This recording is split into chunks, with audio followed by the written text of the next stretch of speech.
Alright, this is my Sprint 5 project. Here we just have our main. It's a financial statement reviewer, so it's able to take in CSV files you download from the bank. You show it how to read it, and then it will create a report for you, and you can create filters for it and everything. So here's my filters. Basically, you're able to create filters, write filters, read from the filters, display filters, all of that. Go into our report. This is the biggest part. It reads from the CSV, uses a bunch of stuff. I always have the clear because I like keeping my terminal window clear. Save the report, create a report, goes into a bunch of options, whether or not you're using some saved filters or not, which looks like this. Where is it? So I have some templates. So here's just doing an amount, by date, a description, and then these were some I was actually using this program because I wanted this to be useful. And then use files, so this will read from the CSV. It also has clear, just everything you need to get the information from a CSV. So when we run this, and we have a director also, which keeps it going. So this will ask where the date is in your CSV, which column, where's the description, and where's the amount. All of that. Just going all the way through. I don't think I finished the report, but if we get down here, you have just a generic report. I'm trying to get it to do some graph stuff, and so I'm still working on that. Saved filter report.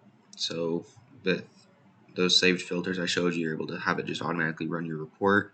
It's a lot quicker. Come down, you could filter it by hand. So it'll just ask you, like, do you want to do this filter or this filter? And keep going. And it adds everything into a report and saves it.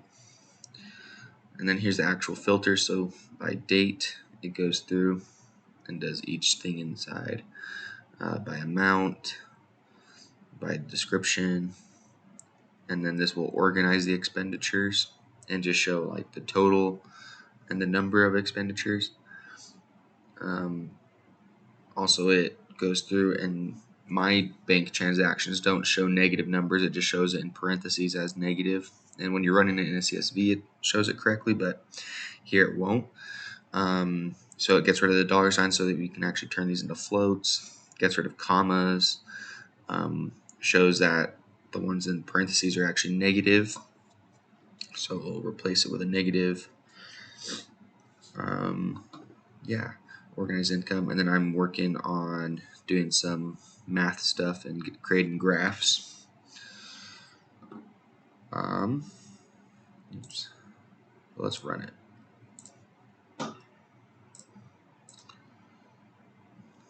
Takes a quick second. There we go. So you have all these options. You can create a report, view a report, view CSV file, filters, exit. Right now, let's view a report real quick because I have one in there. Oh, I actually haven't done that.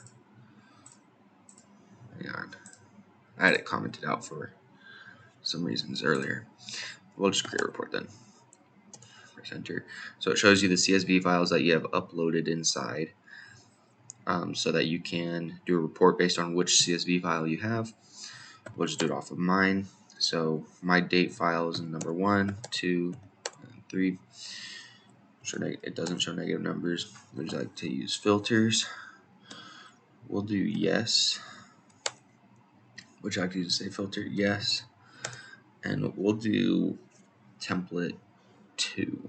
So it should be by date, if I remember correctly. A name for the report, by date. We'll just call it that. So now if we come in here, we see that it just added, and it shows all of the filters on that date, or all of the transactions on that date by just their date, the amount, and the description.